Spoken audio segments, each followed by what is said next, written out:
Okay. Okay. Well, first and foremost, a little bit about me as a dad. I have a child, a 9-year-old Joshua. Amazing that he's 9, and he has PTEN.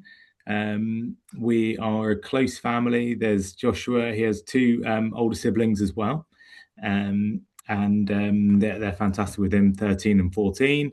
Brilliant wife, who is amazing. I'm recently, as of a few months ago, PTEN trustee reached out and just said, "Look, I'd love to help." And part of wanting to help as well is because I work in a school, primary school. I'm the head of a primary school. I've worked with special needs and children with special needs for 10 plus years as a SENDCo, three different schools and settings. I do, and I've been lucky enough over the years to sit on lots of different EHCP panels, which is essentially different local authorities will have different ways of doing it, but essentially there'll be a panel of people that decide who gets an EHCP, and often professionals are invited to sit on those panels. So I have a little bit of insight professionally around the EHCP process. The SLE on the screen there just means it's a little additional qualification I have, a senior leader in education relating to SEN. But first and foremost, I'm here in a capacity as a dad, really, and I'll tell you a little bit about Joshua. He has PTEN. He's a beautiful boy, as you can see. And getting an EHCP for Joshua was thankfully for us on the more straightforward side, being the kind of industry I'm in, so to speak. He was diagnosed with autism at 2.5 and developmental delay, as well as macrocephaly and macrosomia, very big head and a very large body. Soon after, alongside some genetic testing, it came forward that PTEN was the cause, the umbrella syndrome from that genetic mutation that was causing the differences in the special educational needs that Joshua was presenting. He does have an intellectual disability. He's non-verbal, communicates through pulling and some vocalizations. He's really clear in what he wants. Profoundly autistic, profoundly brilliant and amazing young little man that we absolutely adore.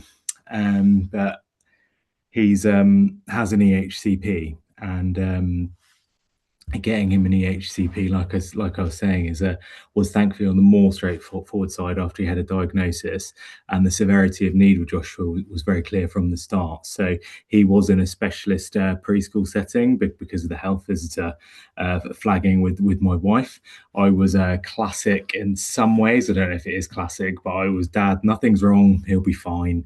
Mum was going to go and look. There's something different here from 9 months onwards, and I was thinking, hey, it's fine, it's fine. But clearly, over time, it was clear that Joshua did have some differences in how he was made. So our EHCP process went through the paediatrician and his preschool setting. He was on a SEND support plan there, and it was on the more straightforward side because his needs were so significant and his communication was so low to submit that evidence with those key professionals to the local authority. I happen to know some of the professionals involved with the needs assessment. So he had an EHCP by the time he was just over 3, really. So that's not necessarily a typical journey. So don't feel discouraged if that's not your case or your experience. There's no one size fits all, especially with the HCPs being different with different local authorities. Ultimately, for Joshua, he's in a special school setting. That's first and foremost for him in terms of his EHCP. He needs specialist provision, and in the best will in the world, an amazing primary school may have done a job at keeping him safe or keeping him contained. But there's certain things, by definition, a specialist school could only provide for him in terms of the personalisation of the curriculum, the lower pupil numbers, the day in day out speech and language therapy, that almost one-to-one support throughout the day that he has, and support for developing his independence. Developmentally, he's on an entirely different trajectory. Being 9 years old now, he's more like a toddler still, really. So specialist school for us was absolutely fundamental, and you can't get a specialist school place without an EHCP. So that for us was something that was really key, and I know that'll be the same for lots of people here tonight, and it is the case for lots of people that are seeking an EHCP. So what I'll do is I'll talk through just the general overview of EHCPs, and got your kind of pyramid here where the bottom in terms of schools, that base of the pyramid is quality first teaching, where all children are entitled to that quality first teaching. And if additional needs are in place or there are some special educational needs, the first tier of support normally is the SEND support plan, which Joshua was on in his preschool setting, even being very young.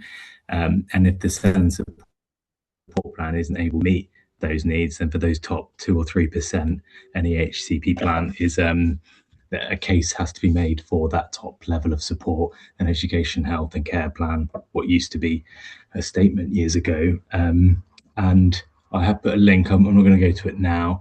The BBC do a lovely little overview on terms of what an EHCP is. So that's where it sits in the system.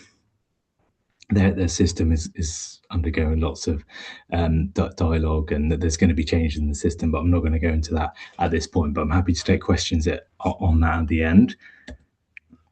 Some key principles around EHCPs, and I'll go through each of these.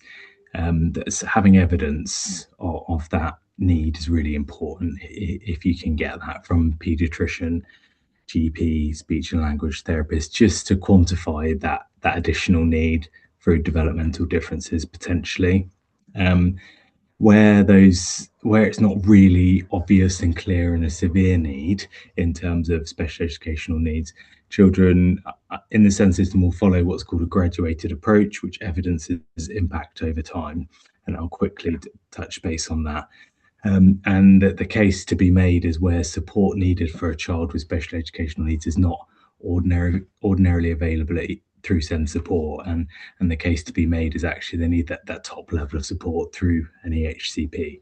Another key principle is that co-production with parents and external professionals alongside the local authority. So we'll just quickly check in with each of those. First one, and hopefully this will be familiar to some of you, evidencing the impact of need is really key. So missed milestones, any diagnoses, evidence of children being behind their peers or your child being behind their peers due to PTEN, any external professional reports, key professionals being health visitors, GPs, paediatricians, speech and language, occupational therapist, and just really knowing that when you submit an EHCP application, people are looking at your child through on paper.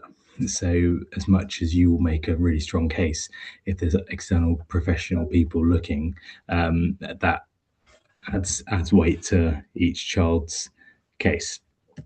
Another key principle, which is important, is the graduated approach. So just here, it's very much a mainstream SEN.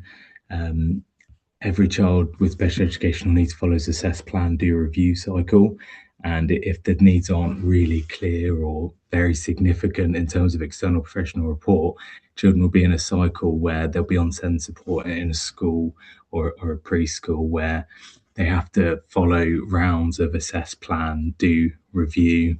It's essentially target setting, in that after the assessment is planning some targets, working through those targets, reviewing those targets, sitting down as parents and professionals, and then doing 2 or 3 rounds of a graduated approach before saying, hold on, we're putting all this support in, but over time the need remains. So that's a longer way through, but often the way that it's another very significant source of evidence alongside external reviews to say, actually, look, we've really tried and the barriers remain.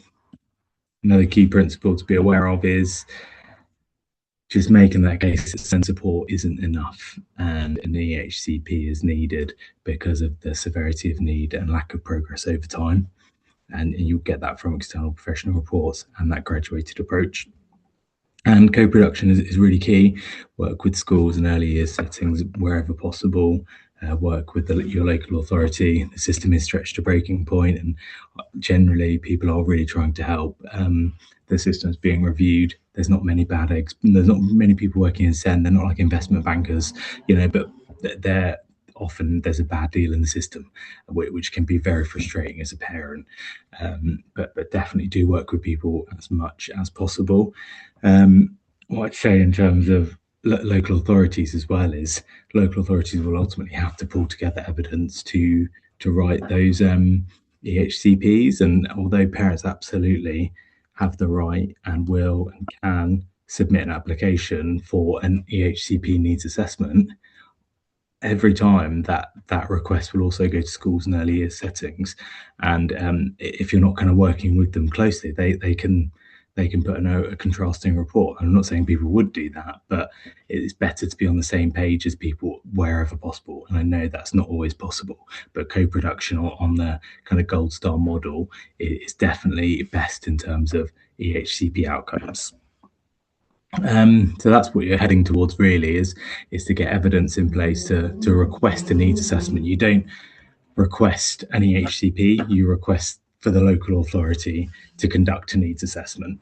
And that's the process. And there's often a very high threshold to say yes for an assessment. That's often the biggest barrier.